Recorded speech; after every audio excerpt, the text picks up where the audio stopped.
Salam Malaysia Madani, saya Cimisan Raj. Kementerian Dalam Negeri KDN menerusi Jabatan Imigresen memperkenalkan pas khas dalam talian ESP bermula Januari tahun depan. Dokumen yang dikeluarkan kepada warga asing itu bertujuan memberi hak kepada pemegang pas masuk sah yang tinggal di Malaysia tidak melebihi 30 hari.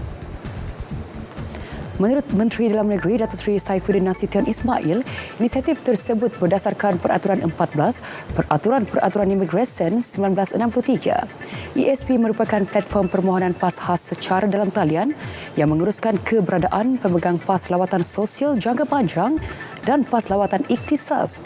Pelaksanaannya akan membantu mengurangkan kesesakan pelanggan yang hadir berurusan di kaunter. Beliau berkata demikian pada Perhimpunan Bulanan Kementerian Dalam Negeri di Putrajaya. KDN menghormati keputusan mahkamah yang memerintahkan pemulangan semula 172 unit jam tangan kepada Swatch Group Malaysia Sdn Bhd.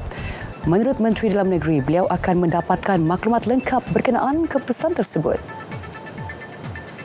Jelas beliau penguatkuasaan tersebut jelas mengguna pakai akta sedia ada dengan pertimbangan yang sesuai ketika tindakan rampasan dibuat.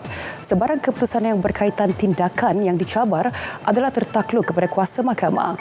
Beliau berkata demikian pada sidang media Majlis Perhimpunan Bulanan Kementerian Dalam Negeri di Putrajaya. KDN telah merampas jam tangan tersebut dalam serbuan di seluruh negara antara 13 dan 15 Mei tahun lalu. Kerajaan juga turut mewartakan pengharaman terhadap mana-mana jam tangan Swatch atau bahan berkaitan bawah Seksyen 7 Akta Mesin Cetak dan Penerbitan PPPA 1984. Hampir 87.03 juta ringgit nilai keseluruhan rampasan direkodkan KPDN sepanjang pelaksanaan Optiris 3.0 dari Januari hingga 22 November lalu. Ia melibatkan 2,521 kes direkodkan dengan 604 individu telah berjaya ditangkap meliputi rakyat tempatan dan warga asing.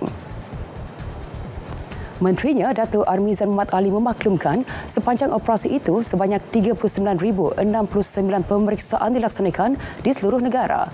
Bagi kesan pula dari untuk tempoh Januari hingga 23 November lalu, KPDN telah memeriksa 4,200 permis hasil daripada 166 aduan diterima. Seniman Tanah Air Tan Sri Dr. Aman Tawab selamat dikebumikan di Tanah Perkuburan Islam Radatul Sakinah pada pukul 11.15 pagi tadi. Terdahulu jenazah Allahyarham disempurna dan disembayangkan di Surau Al-Tarbiyah Al-Islamiyah Batu Kef, Selangor.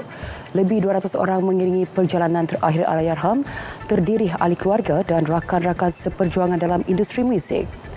Allahyarham menghembuskan nafas terakhir di kediamannya di Taman Melewah Gombak kira-kira pukul 3.15 petang semalam. Platform media sosial TikTok menjadi ahli forum kandungan komunikasi dan multimedia Malaysia CMCF di bawah kategori baharu iaitu penyedia teknologi, media dan perkhidmatan digital. Ia merupakan kali pertama sebuah platform video pendek mudah alih menyertai forum tersebut susulan pindaan perlembagaan industri yang dilaksana awal tahun ini. Kerjasama tersebut bertujuan memperkukuh peranan CMCF dalam melindungi pengguna dan menggalakkan kawal selia kendiri kandungan. TikTok akan bersama CMCF dalam usaha menggubal polisi, menetapkan standard industri dan mempromosikan lanskap media yang lebih selamat serta adil di Malaysia.